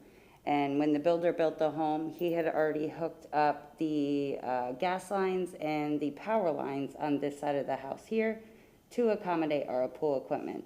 I think where the red flag came into play at is because this temporary fence here is way off of the property line. Our property line is actually about here on the other side of the trees. So we were kind of caught off guard with that when we started to install the pool equipment. And then, as she said, it was kind of flagged at that point when the inspector went out and he said, you know, hold on a second, I don't think this is right. So we stopped where we were at, and here we are. On the other side, I thought I had a survey. On the other side of the property, we have way less room to accommodate any equipment at all, let alone pool equipment. Our pool equipment is on a 3x3 pad, and when we're using a heater, when we're installing a heater, we need 2 pads. So we technically have 6 by 6 feet slab where we would put our pool equipment. This is our proposed pool equipment here, but really all we have is this side over here, and as you can tell, there's no room there. We barely have 3 feet there to put anything on that side. And that's it. Okay, that concludes your presentation this evening? Yeah, it's pretty self-explanatory. All right, let's open it up. Is there anyone in the audience who would like to speak on this petition? Seeing none, is there anyone on the board who would like to ask questions? Please. So just to clarify, it looks like from the site plan that the side of the property that the pool equipment would like to be located on is the side that faces a road. Correct, yep, that's the roadside. And the reason that the not the inspector, but the setbacks were confused until the inspector got there is because the fence is actually over the property line in the right of way, blocking the road. That, as well as some confusion on it being a corner lot and what those setbacks are, because it being a corner lot, it's a different realm than an interior lot. Yeah. So with that fence being where it is and the confusion of a corner lot, yeah, we set it there not even realizing it was within that. So for the record then, where you would like to put the equipment is not within 11 feet of any other homeowner that would hear the noise from that equipment? Correct. Okay. Yep. Thank you. Right, anyone else questions? Nope, all right. You have 3 minutes for rebuttal if you choose to use it. I don't think, the only other thing I could really add to that is when I sent out my letters, I did have one neighbor reach out to me via email, and she is actually the only, beside this side here, she's the neighbor here on the back side lot. And I actually went over and showed her exactly what we were trying to do and explained it to her in person, and she was okay with it. Other than that, she would be the only neighbor that would be affected by this. Other than that, that's it. Okay, well with that then, I will close the public hearing and open it up for a motion from the board. I'll make a motion. Thank you, Ms. Decker. I move that case, the variance request for case BRB 22-03 for property located at 4002 West McKay Avenue be granted as depicted on the site plan presented at the public hearing for a reduction of the corner yard setback from 11 feet to 5.5 feet, 5 inches, 5.5 feet, excuse me, to maintain the location of pool equipment based on the applicant presenting competent and substantial evidence in the record and at this public hearing of an unnecessary hardship or practical difficulty when considering the 5 hardship criteria set forth in section 27-80 of the city code, specifically that the alleged hardships or practical difficulties are unique with respect to this property as it's a corner lot, and the gas and electric lines are located on the side of the property where the pool equipment is proposed to be located. And the variance won't substantially interfere or injure the health, safety, and welfare of others, as, again, it's located on a corner lot, and the immediately adjacent property owner is just right of way, and the rear property owner, who's the next nearest neighbor, has indicated that he or she has no objection to this variance.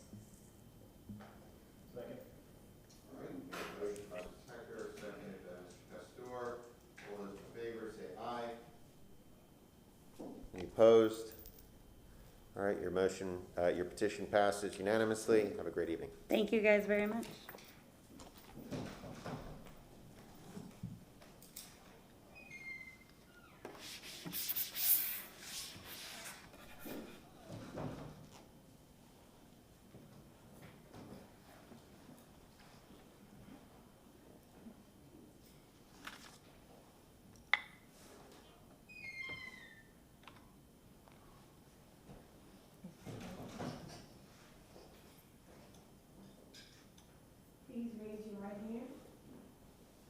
Do you solemnly swear or affirm that the testimony that you're about to give today is the truth and nothing but the truth? Yes. Thank you, sir. You can have a seat. Jane Amadi, Development Coordination. The next case before the board is VRB 2204, address at 4426 West Fairview Heights. The property owners are Jesse and Crystal Wright. The applicant is Jesse Wright. And the request before the board this evening is to reduce the front yard setback from 25 feet to 13 feet in order to accommodate an attached two-car aluminum carport. This is zoned RS60, residential single family. And the code section in reference is section 27-156C. That stipulates the requirements, the setback requirements for RS60 zoning district: 25 feet for the front, 20 feet for the rear, 7 feet for the side, and 7 feet for the corner. This is an aerial showing the view of the subject property. It's an interior lot in the South Tampa region. This is a site plan that has been provided by the applicant. The blue outline shows the eave, the overhang of the existing building, and the red shows the outline of the proposed carport. Natural Resources reviewed and found it consistent with conditions, and they have stipulated requirements of a tree survey at the time of permitting, and that tree protection be provided for the grand trees on the subject property. Transportation found it consistent. Right-of-way found it consistent with conditions, with a note that there is an existing 5-foot easement as shown on the site plan on the survey. However, this is not interfering, the project is not interfering with the easement. And there is an existing shed that is encroaching into that easement, but again, that is not before the board. There were no letters of support or objection for this application. In the determination of the request before you, the board shall review section 27-80, the criteria for approving a variance request, and staff will be available if there are any questions.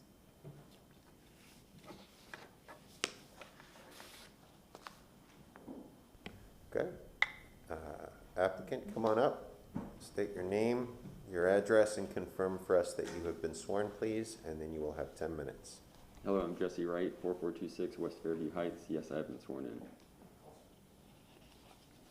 All right, so what we're looking to do is get a two-car carport put here in our front yard. Due to our house location and with the variance as well as the overhang, we're not able to get a carport that would sufficiently cover one, let alone two cars.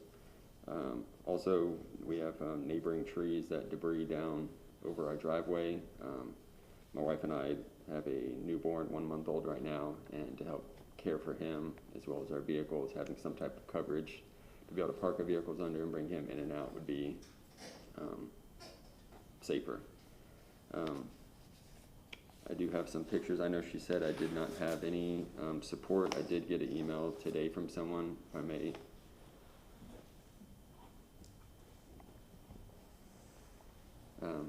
This is from Stephanie Pointer. She's the president at the Tampa Homeowners Association of Neighborhoods.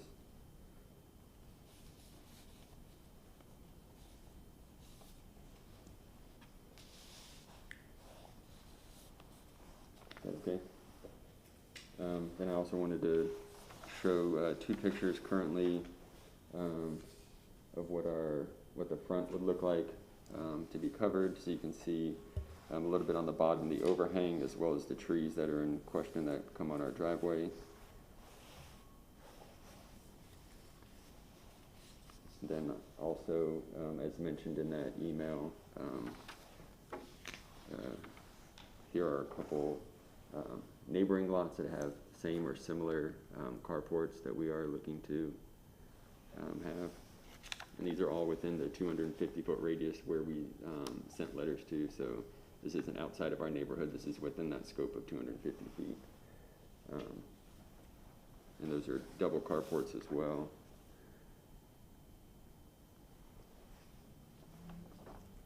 Two more there. And then a single one, all also showing within 25 feet from the variance. That's all I have. Great. That concludes your presentation this evening then? Yes, sir. Thank you very much. Is there anyone in the audience who would like to speak to this petition? Seeing none.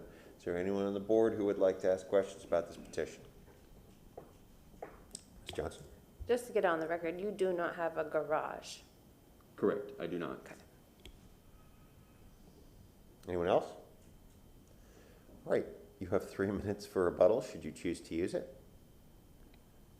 I'm good. Okay. With that, we will close the public hearing and open it up. Is there anyone on the board who would like to make a motion? All right. Mr. Murphy, fire away. Thank you.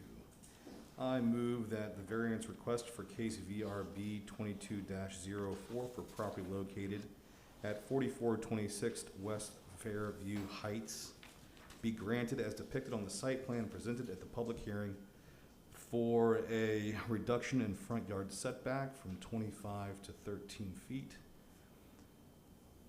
Based upon the applicant presenting competent and substantial evidence in the record and at this public hearing of an unnecessary hardship or practical difficulty when considering the 5 hardship criteria set forth in section 27-80 of the city code, specifically that the home was not built with a garage, and due to the neighboring trees and debris from the trees, that there's no good way to protect their homes or themselves while entering the home. And there's plenty of other surrounding homes that have identical structures. Second. Okay, we have a motion by Mr. Murphy, a second by Ms. Decker. All those in favor of the motion to approve, say aye. All those opposed? Motion passes. It's unanimous, 6-0. Have a great evening. Thank you all for your time. Thank you.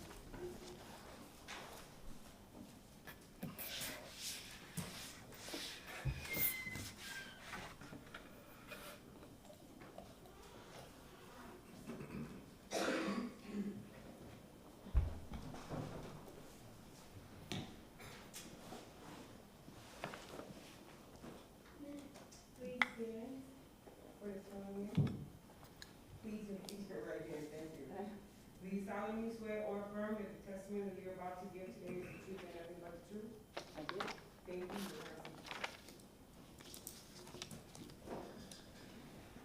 The last case before the board this evening is VRB 2208, address at 3408 West Likes Avenue.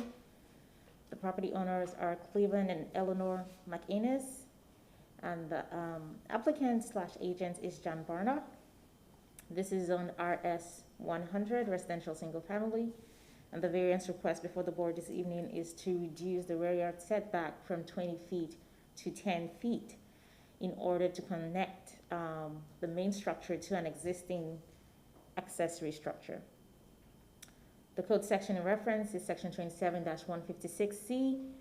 The stipulations for the setbacks for the RS 100 district is 25 for the front, 20 feet for the rear, and 7 for the sides. This is an aerial showing the subject property. It's an interior lot within the South Tampa region. And this is a site plan that the applicant has provided. The large grade shapes are the existing structure, and the grade, the hatched area in between the structures, the main structure and the accessory structure is the new addition that would be connecting what is existing, the single family existing structure to the accessory structure.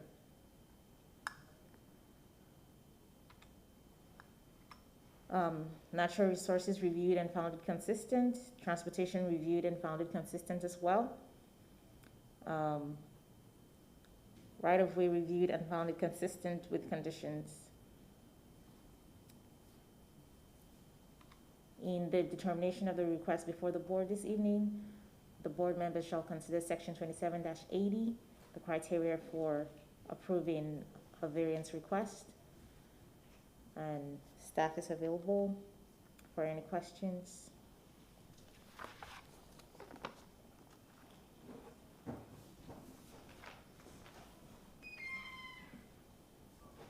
All right.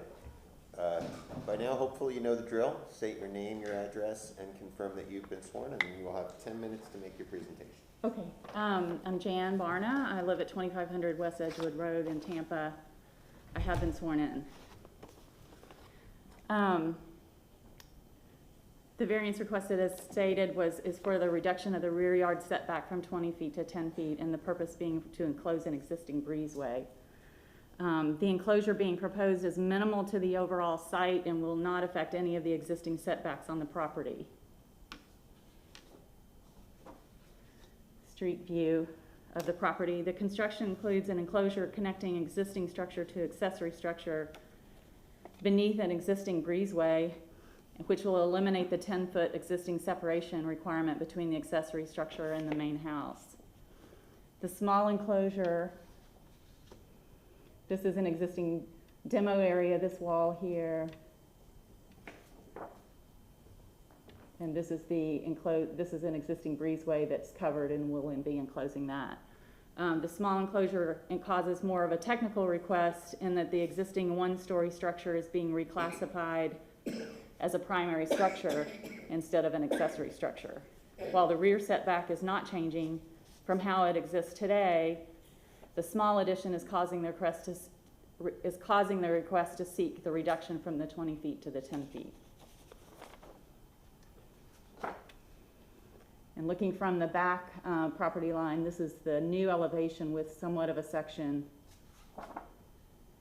This is the scene from the backyard. This is where the construction will be. I can't get my thing.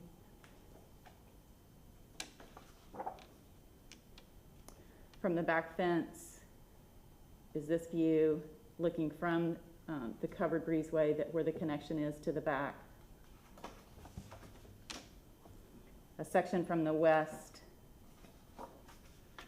looking through to the covered breezeway. This is the area that will be enclosed.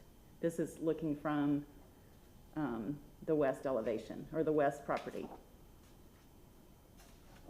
We have 5 letters from neighbors supporting the variance request. We believe that the practical difficulty, the situation is unique to the property and that the desire is to work within the confines of the existing structures while making the house more livable and up to date. The main structure is more than 50 years old, built in 1968 by the McGinnises, and they have been the sole owner and resident. Due to the age of the house, the kitchen is in need of updating and expansion, and they will not be able to expand and upgrade their existing kitchen to accommodate use by the resident to function and accommodate a large and expanding family. The current location of the accessory structure severely limits the expansion of the main structure, specifically adjacent to the existing kitchen, which is the location of the current proposed enclosure. They plan to continue to occupy the house and will not be adding to the accessory structure in height or footprint. The new construction is within the bounds of an existing breezeway and is not visible from the street or from the property to the east. We feel it is consistent with the existing City of Tampa policies that encourage the redevelopment and preservation of older structures. And as I mentioned, we have letters supporting it from neighbors. The enclosure being proposed is really minimal to the overall site and will not affect any of the existing setbacks on the property. And that concludes my presentation. All right, thank you very much. Is there anyone in the audience who wishes to speak about this petition this evening? Seeing none, is there anyone on the board who would like to ask any questions for the applicant this evening? Seeing none, we have 3 minutes for rebuttal if you have anything further to say. I think that's it. Thank you. Okay, then I will close the public hearing and open it up to the board for a motion or discussion if needed. Anyone? Ms. Johnson? I have a question for staff. Is it possible to add a condition that the height of the accessory structure cannot go higher in the future? That it remains the same? I've not heard of that. You're looking at legal, but I believe that is a question for staff. Okay, for staff then? Somebody? Is there any reason why you want the height to remain at the current position? Well, just in keeping in character with a house and accessory structure and not allowing both to go up higher in the future, to still have an accessory looking structure with the main residence. I was just curious if that is. Well, they're kind of capped out at the 15 feet for the height. So if they were going to request, in addition to that accessory structure, they would need to come in for some kind of variance. So. But is that true if it takes on primary setbacks? Yes. Okay. Well, now because this is connected to the principal structure, then this is part of the principal structure, is no longer an accessory structure. So then it wouldn't have the 15-foot restriction, would it? It would not have. Right, so could we condition that, I think is the question. We- Maybe that's a in question that for case, legal. I guess we could condition this. Well, is it not tied to the site plan that we've approved? So the work is whatever we're approving is tied to the site plan. So if Correct. the site plan were to change, if the height were to, in the future, increase, they would need to come back before the board and seek approval of what we have. Well, let's ask the question, right? I mean, that's the question that's Can we being just proposed condition to it, though? staff and To be clear, and legal. can we just do a condition? Well, I'm just asking if it's needed. Simone Savino, Assistant City Attorney. Because of everything you've already discussed, a condition might be appropriate so that you tie your approval, or if you were to grant an approval, you tie it to the specific site plan that's before you. And a condition, so to accommodate what you're trying to set forth. I'm perfectly fine with a condition. We've had this discussion before about what is the site plan, what is approved and what is not. I mean, I always understood it to be that we have a site plan, we have plans that explain what the height is. And again, if we think that it's necessary to condition it, then let's do it. But I would wonder why we don't do that on almost every application we get before us. Because this seems like a gray area, because site plan is often looked at as a plan, and although this says one story on it, I don't feel confident that the city would pick up on the one-story nature if this was to be reviewed in 10 years. Right, but we have a lot of applications that we could make these conditions on if it were necessary. Yeah, maybe we should.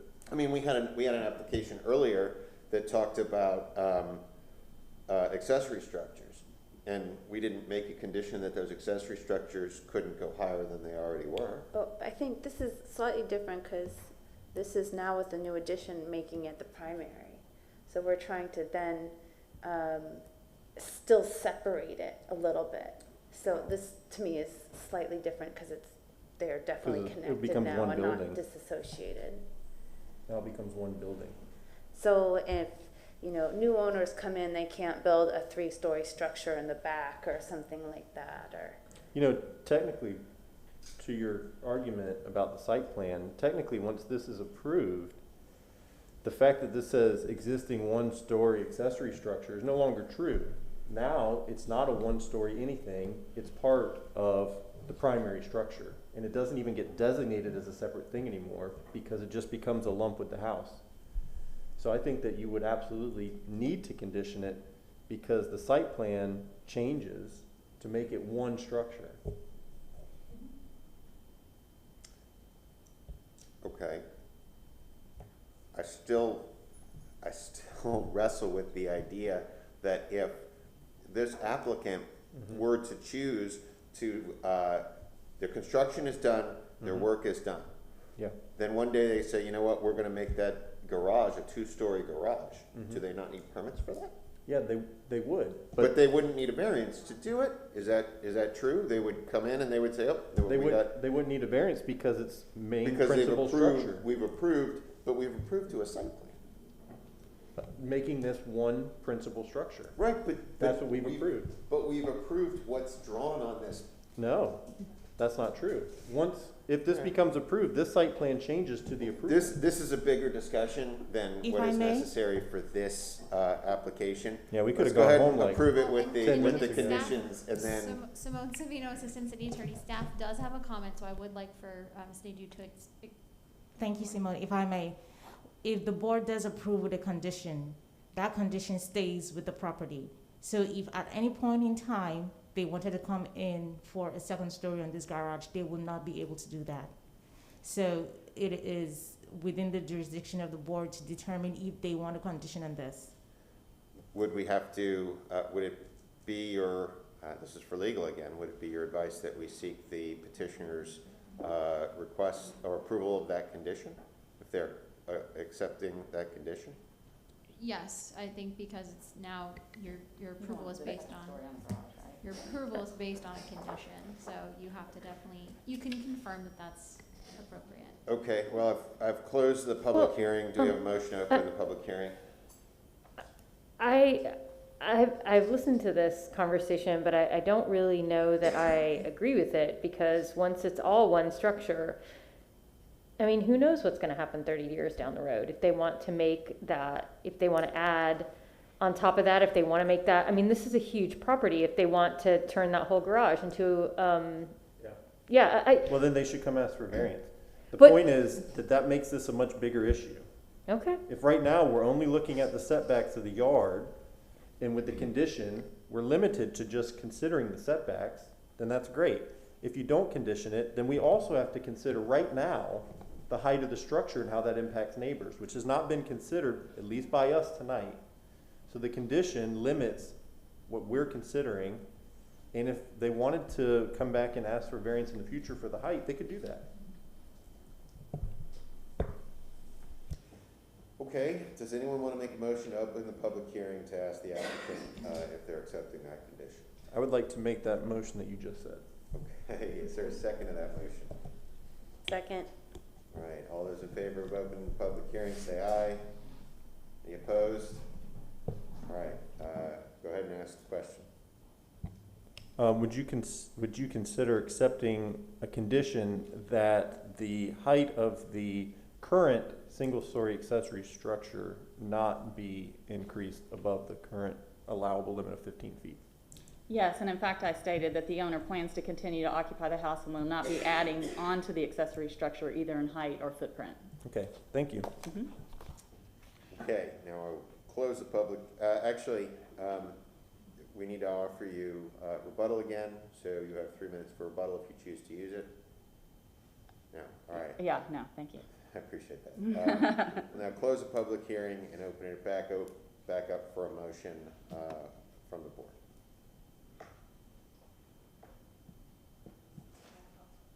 I'll give it a go. Okay. Let's see here.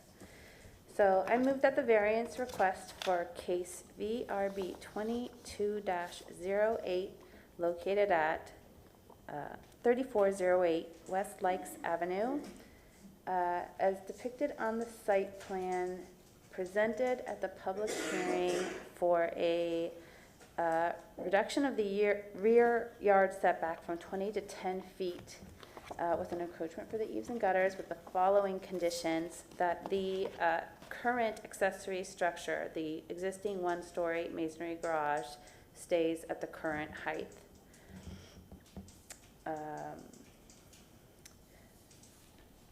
That said variance as condition be granted based on the applicant presenting competent and substantial evidence in the record, and that at this public hearing of an unnecessary hardship or practical difficulty when considering the 5 hardship criteria set forth in section 2780 of the city code, specifically that this older building that's over 50 years old needs to be retrofitted to a more current standard of living. Okay, Ms. Johnson has made a motion to approve with conditions. Is there a second? Second. All right, we have a motion by Ms. Johnson and a second by Mr. Pastor. All those in favor say aye. All those opposed? All right, your motion passes. Your petition passes 6-0, unanimous. Have a great night. Thank you very much. Thank you. Sorry.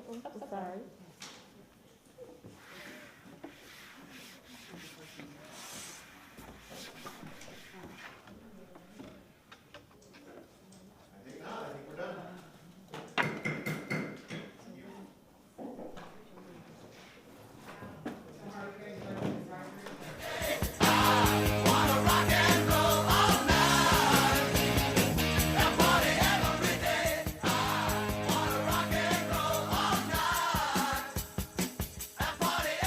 When driving down the road, once it's built,